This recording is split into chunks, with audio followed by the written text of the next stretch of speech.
Se você estava com grande expectativa para ouvir uma exposição a respeito do milênio de Apocalipse, possivelmente o texto mais controverso, não só do Apocalipse, mas de toda a Bíblia, eu quero frustrar a sua expectativa. O milênio vai ficar para a semana que vem. Quero convidar vocês a abrir a Escritura, a Palavra de Deus, no capítulo de número 6 do livro do profeta Isaías. Isaías, capítulo de número 6. Nós vamos estudar hoje todo o capítulo.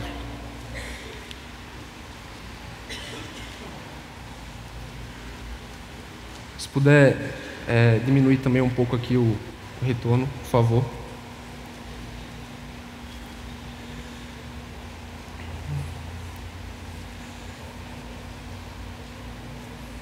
Isaías, capítulo de número 6.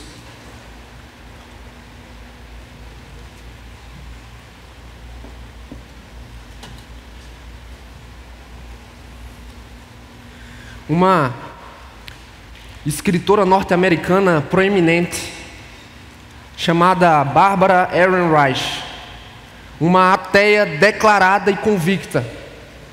Ela escreveu suas memórias com o título Vivendo com um Deus Indomável. Essa obra gira em torno de uma experiência mística que ela teve em 1959. Com 13 anos, ela iniciou uma busca por respostas à pergunta: qual o sentido da nossa existência? Para ela, as respostas do racionalismo eram insuficientes, eram rasas. Então, aos 17 anos de idade, ela afirma ter encontrado o que procurava desde o princípio. 2 palavras resumiam sua experiência: inefável e transcendente. Ela descreveu essa experiência mística com as seguintes palavras, preste atenção: não houve visões, vozes proféticas ou aparições de animais totêmicos, apenas um esplendor por toda parte. Alguma coisa se derramava para dentro de mim e eu me derramava sobre essa coisa. Era um encontro furioso com uma substância viva.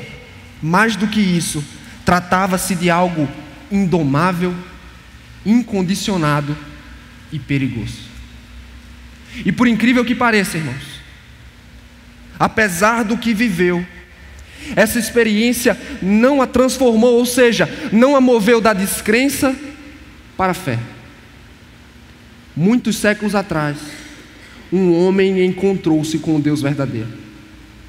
Ele esteve diante de um ser indomável, incondicionado e até mesmo perigoso. Sua experiência foi uma mistura de esplendor e terror. Só que, diferente da autora americana, esse homem foi profundamente impactado e transformado. Seu nome era Isaías e ele esteve na presença do Deus Santo. Acompanhe comigo, Isaías capítulo número 6. Por ora, só o versículo número 1, acompanhe com atenção, com reverência, o que diz a palavra infalível e inerrante do Senhor. No ano em que o rei Uzias morreu, eu vi o Senhor assentado num trono alto e exaltado.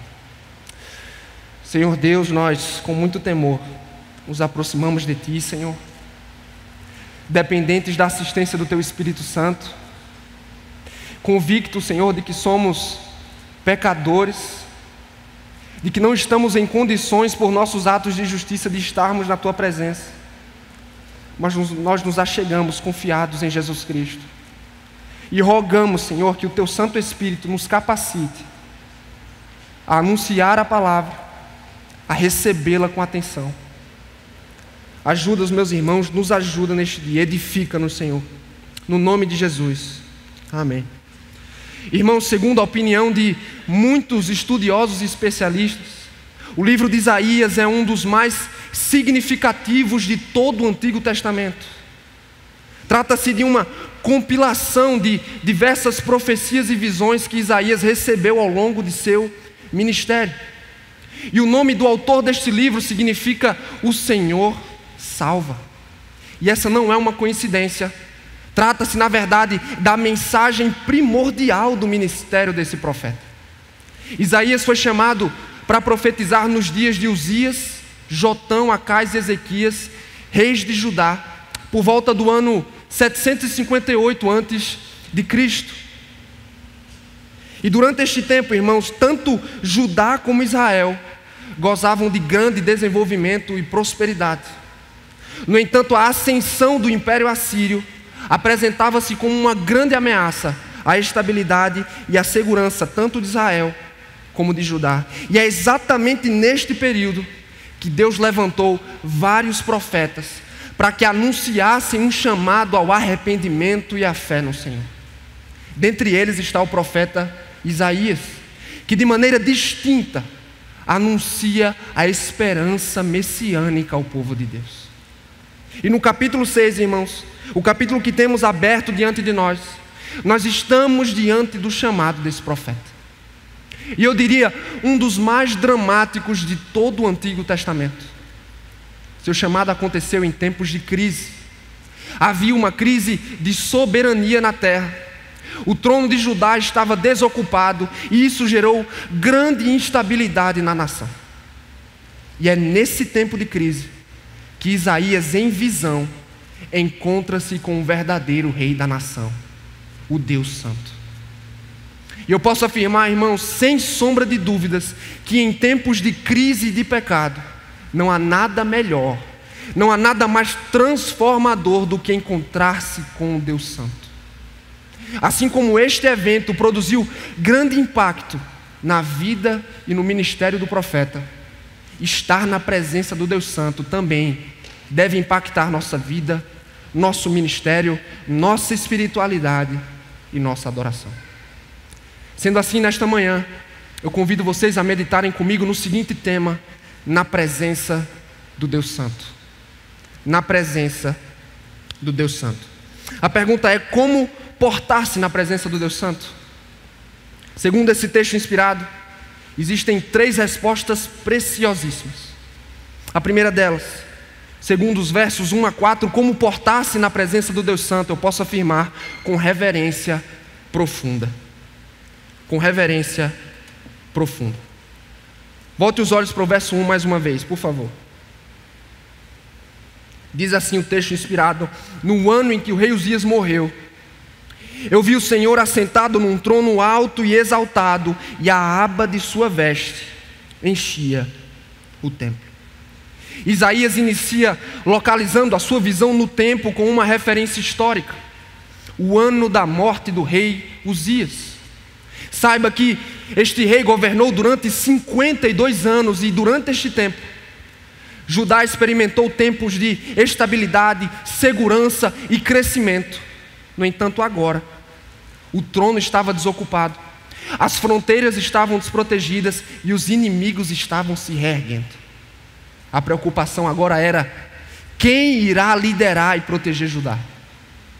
Para onde olhar em busca de esperança? E o texto responde: para o alto, porque Isaías viu o Senhor. Embora seja verdade, irmãos, que Deus ele é espírito, aqui nesta ocasião específica, ele veste esse lado da sua natureza com visibilidade para a instrução do seu povo. Então, dessa forma, as cortinas celestiais são abertas e o profeta contempla um trono exaltado e sublime. E diferente da situação de Judá, irmãos, o trono estava ocupado. Quem estava sentado sobre ele é Adonai, o Senhor todo-poderoso e soberano. Dali, irmãos, daquele trono ele rege o universo, o seu trono não se abala, ele está acima das crises e reina sobre elas, de forma que o rei de Israel pode morrer, mas o Deus de Israel vive e reina para sempre. Só que Isaías percebe também que este rei, este Deus assentado no trono, cuja glória se estende por todo o templo, não estava sozinho ali. Havia serafins, verso de número 2. Acima dele estavam serafins. Cada um deles tinha 6 asas. Com 2 cobriam o rosto, com 2 cobriam os pés, e com 2 voavam. O que são esses seres, irmãos? São seres celestiais, que só aparecem neste texto de Isaías. O termo serafins pode ser traduzido como seres incandescentes. Sem dúvida alguma, nós não temos uma abrangência de detalhes a respeito desses seres, mas alguns detalhes específicos capturam a atenção do profeta. Primeiro, com 2 asas, eles cobriam o rosto. Por quê, irmãos?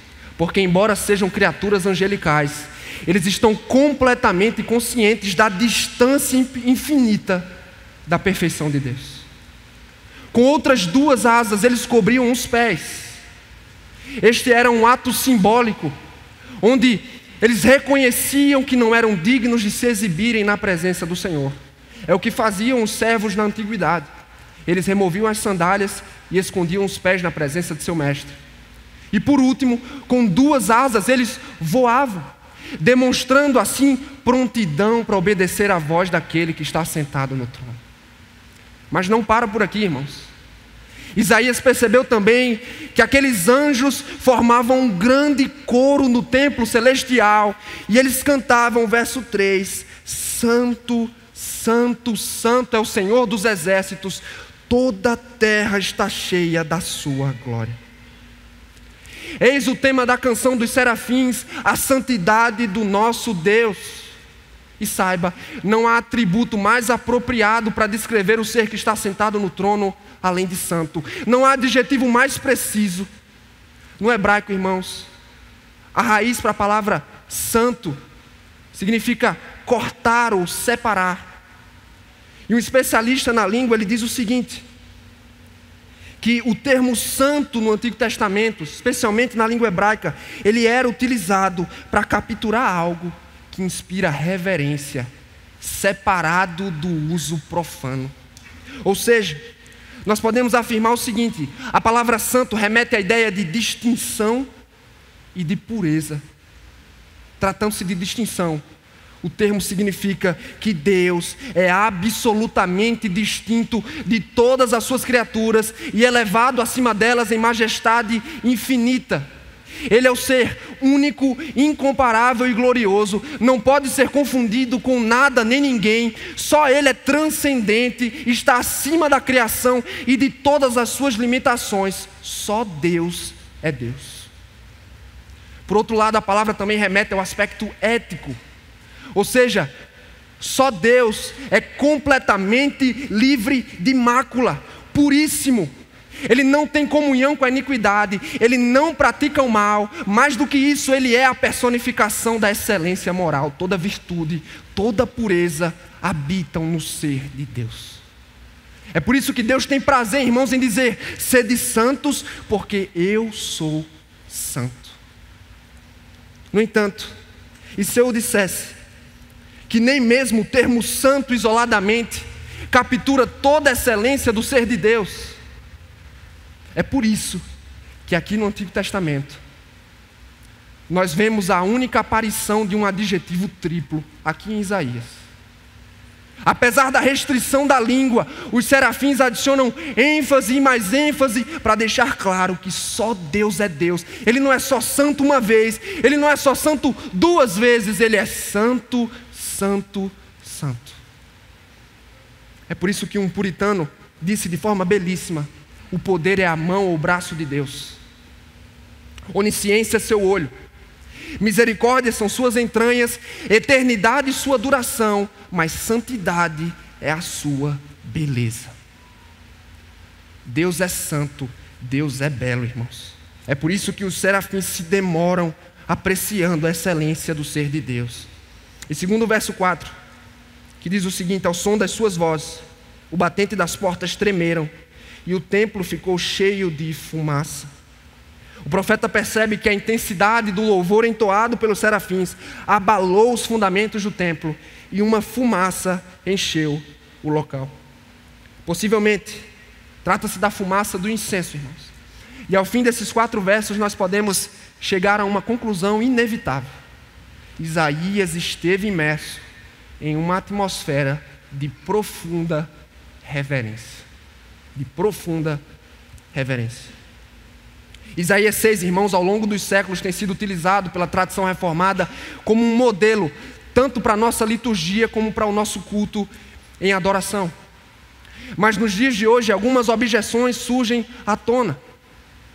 Na cabeça de muitos cristãos, o dever de temer a Deus ficou enterrado no passado, junto com o Antigo Testamento.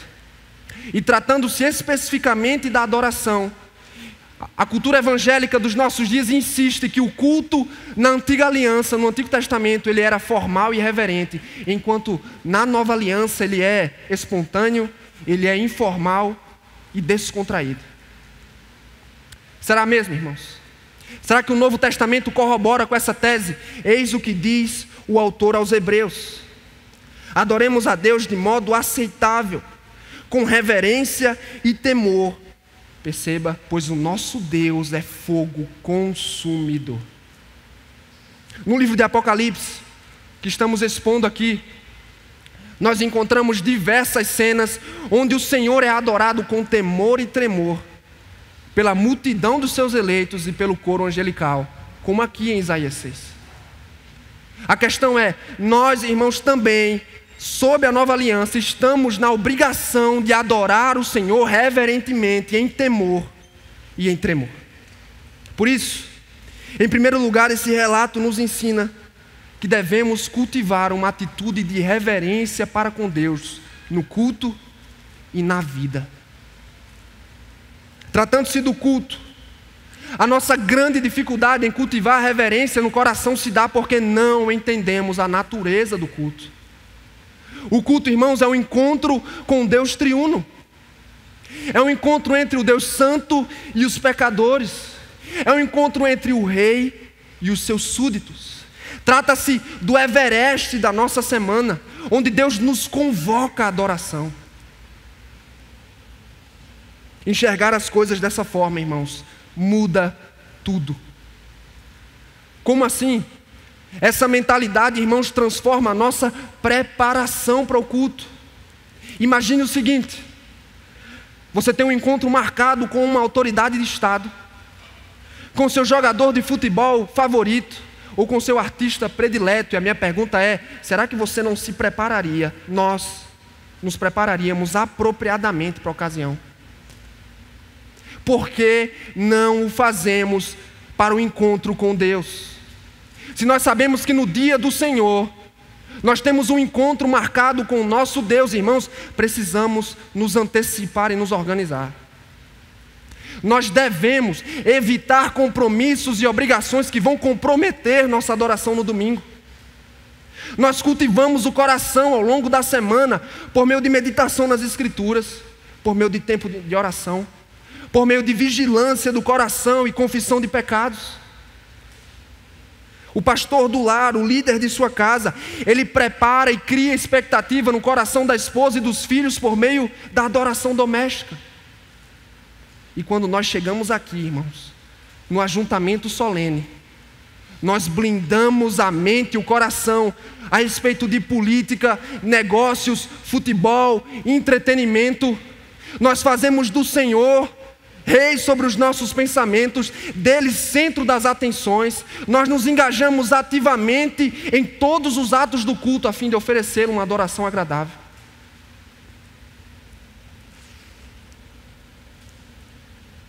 Nós nos dedicamos com intensidade. Porém, infelizmente, irmãos, temos que admitir, nem sempre é assim que enxergamos as coisas. Infelizmente, alguns encaram o culto no domingo como um simples evento social. É um dia para reencontrar os amigos. É um dia para socializar e sair depois do culto. Outros pensam: eu devo ir porque é uma obrigação, e estão aqui quase que forçados. É perceptível, é nítido. Não participam ativamente do culto. Não cantam com alegria, não ouvem atentamente a palavra de Deus, não estão atentos nas orações e pior, muitas vezes estão cochichando, mexendo no celular e dormindo. E aqui de cima, irmãos, dá para ver tudo. E aí quando nós avaliamos a nossa postura, será que nós nos assemelhamos à reverência oferecida pelos serafins no texto? Seria essa, irmãos, a forma apropriada de portar-se no culto a Deus? Na presença do Deus Santo, precisamos nos portar com seriedade e propósito. Nós precisamos nos engajar e dar tudo de si e reconhecer que estamos na presença do Deus 3 vezes santo. E outra coisa, precisa ficar bem claro, irmãos, nós fomos redimidos para a adoração. Você foi salvo para adorar a Deus. Então, portanto, precisa levar com seriedade o culto. E é dessa forma, irmãos, que pais servem de modelo para suas crianças, que anciãos servem de modelo para os mais jovens, maridos para suas esposas e assim sucessivamente. Só que a pergunta ideal seria: como cultivar esse espírito de reverência? E uma resposta apropriada é a seguinte: é nos fixando e meditando no ser de Deus e nos seus atributos. Sem dúvida, irmãos, na cultura frenética em que vivemos, no ritmo em que vivemos, nós ocupamos os nossos pensamentos, a nossa mente com muitas coisas, menos com o Senhor. Política, as contas a pagar, as crises que temos dentro de casa. No entanto, nós precisamos intencionalmente ocupar a nossa mente com pensamentos piedosos a respeito do nosso Deus. Vamos fazer uso mais uma vez do exemplo dos serafins. Você se pergunta por que eles ofereciam um louvor tão intenso e reverente? Porque eles se engajavam com tanta seriedade, irmãos? E a resposta é: porque quanto mais eles consideram, quanto mais conhecem o ser de Deus, mais eles o amam e o honram. A questão é, irmãos, nós não reverenciamos aquilo que não apreciamos. Nós não estimamos aquilo que não ocupa um lugar significativo na nossa mente e no nosso coração. Então o que precisamos fazer? Nos concentrar no ser de Deus e cultivar pensamentos piedosos a respeito dele, não só no dia do Senhor, mas ao longo de toda a semana. Você considera a soberania de Deus, como fizeram aqui os serafins. Você o vê reinando acima da crise. Você o vê reinando soberano acima de qualquer instabilidade. E você pega essa doutrina gloriosa, aguarda no coração, e isso vai como um tranquilizante, gerando esperança, gerando paz, gerando fé, gerando temor no seu coração. O mesmo se dá com a santidade de Deus. Quando você considera que Deus é puríssimo, livre de mácula, e quando você olha para si mesmo, o que é que você sente? Você sente contrição, você sente quebrantamento, arrependimento e reverência diante dele. Eu repito, irmãos, nós jamais vamos reverenciar aquilo que não insistimos para conhecer, ou sobre o qual os nossos pensamentos, as nossas afeições não se concentram. Precisamos fazer da meditação bíblica um hábito nas nossas vidas e reservar intencionalmente um espaço para o Senhor nos nossos pensamentos. E você perceberá que a reverência a Deus há de florescer no seu coração. Amém? Nós estamos meditando no tema na presença do Deus Santo. Nós vimos em primeiro lugar, segundo os versos 1 a 4, que na presença do Deus Santo é preciso portar-se com reverência profunda. Em segundo lugar, segundo os versos 5 a 7, com convicção de pecado. Com convicção de pecado. Pai, se alguém puder... Às vezes eu fico achando que via elegante assim não dá certo não. Toda vez eu percebo isso. Se alguém puder colocar 10 graus aqui, ó. Os dois aqui, 10, 8 graus. Convicção de pecado, irmãos. O cara começa a falar da presença de Deus, chega a dar calor.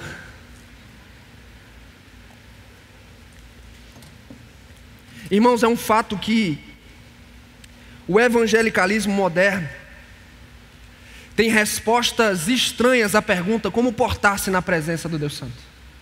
Seria até perigoso você perguntar isso para alguns crentes hoje em dia.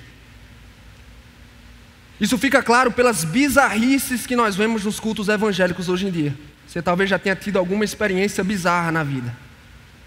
E especialmente, irmãos, as canções do mundo gospel, elas deixam escancarada uma teologia deficiente, uma teologia irreverente. Ô meu irmão,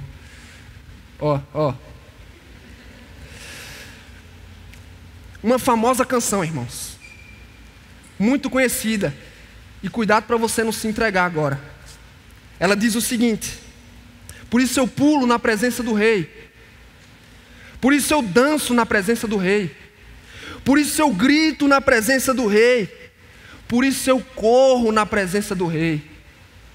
Tem muito crente aqui que talvez tenha cantado essa música aqui. E a minha pergunta é, irmãos, seria essa a forma apropriada de portar-se na presença do Deus Santo? Isaías discorda totalmente. Quando ele esteve na presença de Deus, irmãos, ao invés de pulo, dança e grito, o seu coração foi tomado pelo desespero. É exatamente o que vemos acontecer no verso de número 5, perceba. Então gritei: ai de mim, estou perdido, pois sou um homem de lábios impuros e vivo no meio de um povo de lábios impuros, e os meus olhos viram o Rei, o Senhor dos Exércitos. Na verdade, Isaías gritou sim, mas de desespero e em convicção de pecado. Diante do Senhor, sua confiança em si mesmo, em seus atos de justiça desmoronaram. Ele viu a si mesmo com uma clareza inconfundível, pois o brilho da santidade de Deus, irmãos, expôs a corrupção do coração dele. E ele viu a si mesmo como nunca antes, como um pecador impuro e corrompido. Por isso as primeiras palavras que saem de sua boca são: ai de mim. Quando os profetas pronunciavam suas mensagens, a forma mais comum era o oráculo. Os oráculos positivos começavam com o termo bem-aventurado. É o que, por exemplo, nós encontramos no Sermão da Montanha. Os oráculos negativos começavam com a expressão ai. E na boca do profeta, irmãos, o ai é uma sentença de morte, um anúncio de condenação inevitável. E sabe o que é o mais interessante? Aqui vemos Isaías pronunciando o ai sobre si mesmo, ou seja, invocando a maldição de Deus sobre sua própria cabeça. Afinal, ele é um homem de impuros lábios. Um comentarista ele faz uma observação interessante sobre isso. Ele diz que o fato de Isaías mencionar os lábios possivelmente tem origem no contraste que ele percebe entre o que ele fala e entre o que os serafins falavam. Em um contraste absoluto com o que ele viu ali. É provável que Isaías usasse com descuido e reverência o nome do Senhor. É provável que a sua boca não fora santificada para Deus. Seus lábios não eram dignos de lhe oferecer louvores, muito menos de pronunciar o assim diz o Senhor. Mas para piorar a situação, esse não era só o problema de Isaías. Os lábios da nação e o coração de todo o povo estavam distantes de seu Deus. E é por isso que diante do Rei Santo a culpa apoderou-se dele. Mas Deus, gracioso como é, não abandona em seu desespero. Verso de número 6. Então um dos serafins voou até mim, trazendo uma brasa viva, que havia tirado do altar com uma tenaz. Um dos serafins, ele é temporariamente dispensado do serviço ao rei, para consolar aquele pecador desesperado. E ele traz consigo uma brasa, possivelmente retirada do altar do sacrifício. E com isso, irmãos, fica clara a imagem da expiação, ou seja, do sacrifício exigido por Deus para cancelar o pecado e para reconciliar o pecador com ele. É o que nós vemos acontecer no verso de número 7.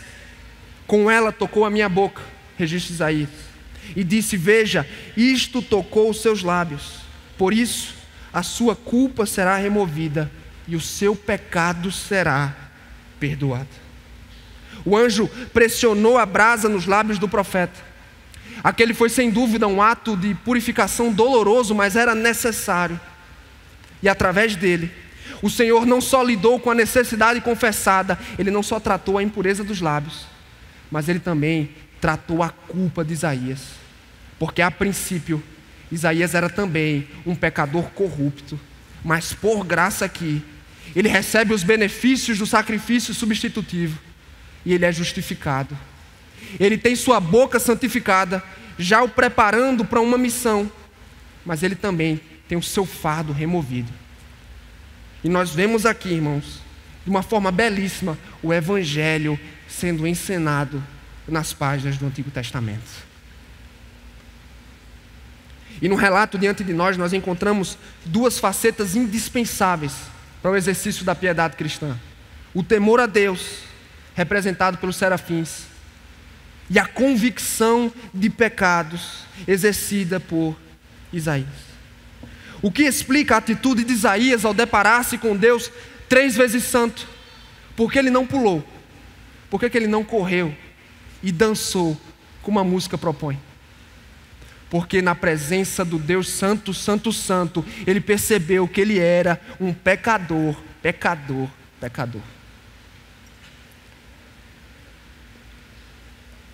Com base nesse texto, irmãos, nós aprendemos sobre a necessidade indispensável da confissão de pecados.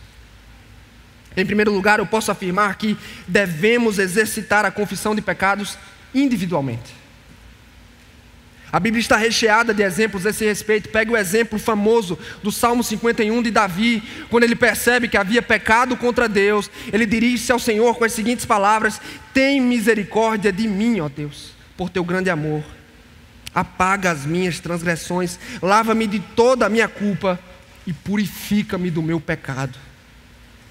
A pergunta é: será que é assim que procedemos, irmãos, sempre que pecamos contra Deus? Ou será que a nossa visão está turva para a gravidade do nosso pecado e para a pureza do Deus a quem servimos? Não podemos, irmãos, viver em paz no pecado.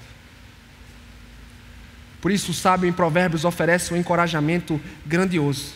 Ele diz: o que encobre as suas transgressões não prosperará, mas aquele que as confessa e as abandona encontrará misericórdia.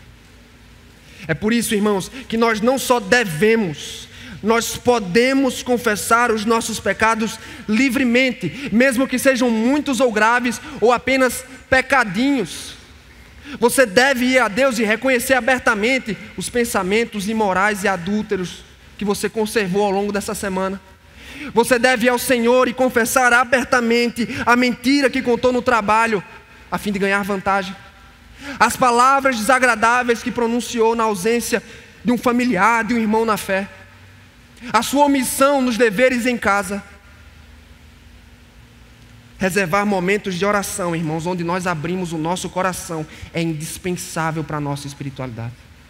Mas nós não só confessamos pecados individualmente, nós também o confessamos corporativamente no culto ao Senhor. A igreja do Senhor, ao longo da história, com base em sólida teologia, ela tem reservado um espaço no culto, como fizemos aqui, para se aproximar coletivamente do Senhor e apresentar a Ele as suas faltas e a sua incapacidade de viver uma vida perfeita. Não é enchimento de linguiça, não é um elemento que colocamos no culto só para ganhar tempo, é uma prescrição do Senhor, irmãos. Que nós, como um corpo, como uma família, como um povo, nos apresentemos a Deus e confessemos abertamente as nossas faltas coletivas. É uma pena que muitos não tiram proveito desse momento, quando na verdade o que devemos fazer é atentar para os pecados confessados, interceder juntamente com a congregação, estar atento para os pecados que são mencionados assim. E esteja certo, irmãos, esta disciplina, este elemento de culto gera grande proveito e impacto nas nossas vidas. Mas a pergunta mais importante a se fazer neste ponto é a seguinte: por que fazer o que fazemos? Qual é a razão e o fundamento para tal? É o Evangelho de Jesus Cristo. Evangelho este, irmãos, ilustrado aqui em Isaías, com a brasa, essa brasa tão simples, que é retirada do altar. Você sabe por que nós podemos confessar pecados? Porque há 2000 anos atrás, o Deus homem foi crucificado e morto em favor de cada um de nós aqui. Porque há 2000 anos atrás, Ele foi vertido numa cruz, derramou o seu sangue para cancelar a escrita da dívida que nos era contrária, para apaziguar a ira de Deus e para nos livrar do castigo eterno. Por causa disso, por causa do Evangelho, em Cristo há abundância de graça e de perdão para os que confessam os seus pecados e os abandonam. É só por causa disso, irmãos, é por causa do Evangelho que João diz: se confessarmos os nossos pecados, Ele é fiel e justo para nos perdoar e nos purificar de toda injustiça. É por causa do Evangelho, irmãos. O Evangelho nos encoraja e nos conduz com confiança ao trono de Deus. É por causa do Evangelho que eu e você podemos confessar pecados tanto no quarto em secreto, quanto coletivamente no culto, para depois estarmos certos e seguros do perdão do Senhor. Porque Cristo viveu a vida que não conseguimos viver, e porque Cristo ofereceu o sacrifício que não podemos oferecer. Você está aflito, sua consciência o acusa, você está sem paz no coração, saiba, há perdão de pecados para aquele que confessa as suas iniquidades e apega-se a Jesus Cristo com esperança salvadora. Faça isso nessa manhã. O Evangelho, irmãos, ele não só influencia a nossa liturgia aqui no culto, ele influencia também a liturgia da nossa vida, a liturgia do nosso culto privado. Amém? Nós estamos meditando no tema na presença do Deus Santo. Nós vimos em primeiro lugar que na presença do Deus Santo é preciso reverência profunda. Em segundo lugar, é preciso portar-se com convicção de pecados. E por fim, segundo os versos 8 a 13, com disposição ao serviço. Com disposição ao serviço. Após a gloriosa experiência de purificação e reconciliação, é hora do Santo Rei se pronunciar. Até então, irmãos, o canto dos serafins, ele enchia todo o templo. Mas agora, a voz do Todo-Poderoso toma o lugar. Verso de número 8. Então ouvi a voz do Senhor conclamando: quem enviarei? Quem irá por nós? E eu respondi: eis-me aqui, envia-me. Perceba que o Senhor estende um chamado da mais alta importância e urgência. E Isaías rapidamente se voluntaria para a tarefa. Se antes ele estava desesperado por causa dos seus pecados, depois da certeza do perdão, ele se lança ávido no serviço ao Senhor. E aqui Deus o chama para anunciar sua palavra, ou para ser um porta-voz da sua palavra, para ser um profeta. E nos versos 9 e 10, ele dá detalhes a respeito da missão dele. Leia comigo, versos 9 e 10. Ele disse: vai e diga a este povo, estejam sempre ouvindo, mas nunca entendam. Estejam sempre vendo e jamais percebam. Torne insensível o coração deste povo, torne surdos os seus ouvidos e feche os seus olhos, que eles não vejam com os olhos, não ouçam com os ouvidos e não entendam com o coração, para que não se convertam nem sejam curados. Um comentarista, ele observa o seguinte, que essas palavras, elas não representam exaustivamente o conteúdo da pregação de Isaías. Ou seja, não significa que Isaías ia pregar só sobre desgraça, juízo e destruição. Ele também pregou sobre a esperança da salvação, né? Existem capítulos recheados de esperança, Isaías capítulo 9, Isaías capítulo 53.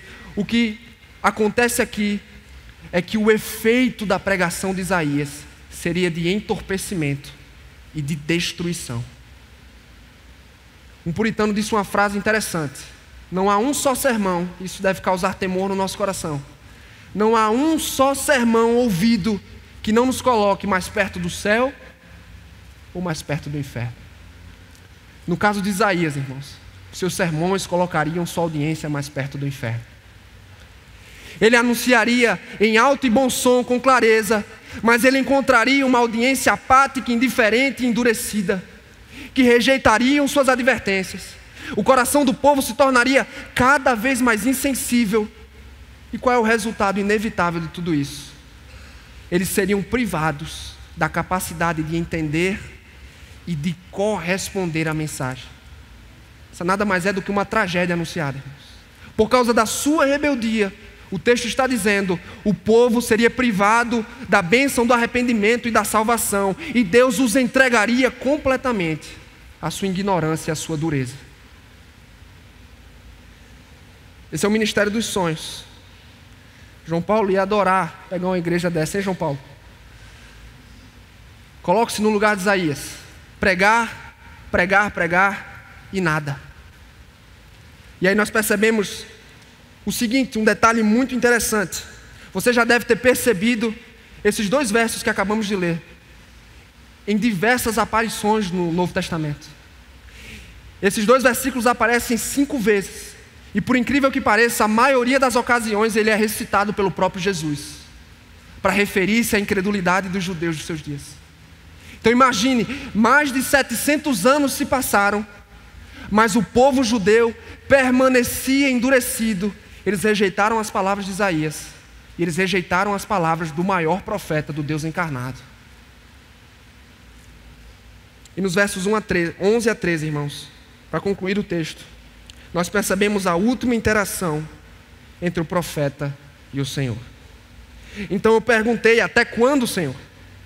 E ele respondeu, até que as cidades estejam em ruínas e sem habitantes, até que as casas fiquem abandonadas e os campos estejam totalmente devastados,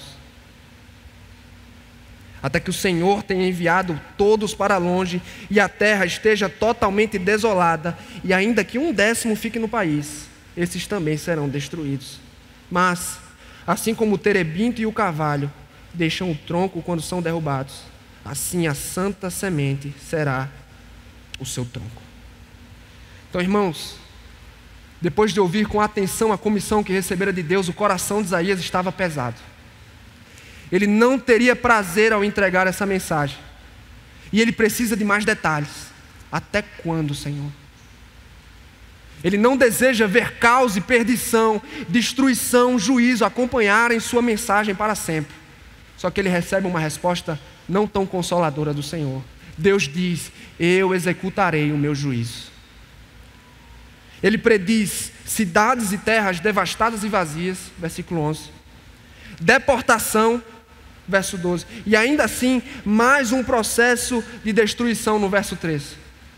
Isso aqui, irmãos, nada mais é do que uma alusão às maldições da aliança. Você as encontra no livro de Deuteronômio. Deus disse lá, se vocês falharem em permanecer nos meus caminhos, se não observarem os meus preceitos, eu vou arrancá-los da terra que eu os dei, e eu vou lançá-los na terra de outrem, na terra de um estrangeiro. O povo que Isaías iria pregar seria destruído. Você já viu a imagem de um desmatamento? Como a floresta fica destruída, é uma cena horrível de fato. Então imagine, é esse quadro que Deus está pintando aqui, ó, como uma floresta arruinada pelo desmatamento. Deus iria destruir o seu próprio povo, derramar o juízo sobre ele, e dessa terra devastada só iam ficar os tocos. Deus pinta um quadro de total desolação, de desesperança, mas com algumas pitadas, algumas gotas de esperança, que são justamente os tocos das árvores. Deus está dizendo, eu vou julgar meu povo, mas a destruição não será final. Eu não vou permitir que a descendência de Abraão seja completamente aniquilada. Até lá, Isaías, você deve perseverar no ministério e no serviço que recebeu. Apesar da ausência imediata de frutos, você deve ser fiel na comissão recebida. E Deus espera o mesmo de cada um de nós. Você sabia que esse texto aqui, ele não tem poder somente para quem é chamado para o ministério, ou para um missionário que vai para o campo? Eu posso afirmar o seguinte a partir do texto: o Senhor convoca a todos nós a sermos fiéis no ministério, em todo o serviço e em toda a responsabilidade que Ele nos confiar. Você já deve ter trilhado o suficiente na caminhada para saber que seguir a Cristo não é fácil. Ele nos promete uma coroa de fato, irmãos, mas não sem atravessar a via dolorosa. Não é à toa que aos seus discípulos ele diz, tomem a cruz, assim como eu vou tomar. E para piorar as coisas, vivemos num mundo caído, corrompido, que sofre pelos efeitos da queda. Por causa do pecado, irmãos, casamento é difícil. Criar filhos é um desafio. Manter-se puro é uma luta. E espalhar o evangelho é uma guerra. Mais uma vez eu peço para você fixar-se no exemplo de Isaías. Coloque no lugar dele. Imagine pregar, pregar, pregar e nada, irmãos. E você só encontrar resistência, dureza. Não é à toa que este profeta, ele terminou, sabe como? Ele foi cerrado no meio, diz a tradição. É bem provável que isso aconteceu. Ele foi cerrado no meio por causa de sua fidelidade. Mas conforme nós vemos no livro do profeta, ele foi fiel. Ele perseverou. Sabe por quê? Porque diz lá no capítulo 55, porque a palavra de Deus cumpre o propósito designado por ele. Por isso que Paulo diz, irmãos, eu quero encorajá-lo nessa manhã, no serviço que Deus o confiou. Paulo diz, portanto, meus amados irmãos, mantenham-se firmes, que nada os abale. Sejam sempre dedicados à obra do Senhor, pois vocês sabem que no Senhor o trabalho de vocês não é em vão. Pastores e presbíteros dessa comunidade, perseverem no ensino, no governo e na disciplina dessa comunidade, porque o trabalho de vocês no Senhor não é em vão. Você jovem, que está insistindo na evangelização e na oração em favor de seus pais, de seus amigos, saiba, o seu trabalho no Senhor não é em vão. Pais e mães, permaneçam fiéis em criar seus filhos no temor do Senhor, porque o seu trabalho no Senhor não é em vão. Líderes de PGs, permaneçam fiéis no discipulado e na liderança, porque o trabalho de vocês no Senhor não é em vão. Jovens, insistam numa postura contracultural. Não se dobrem ao mundo, porque nosso trabalho no Senhor não é em vão.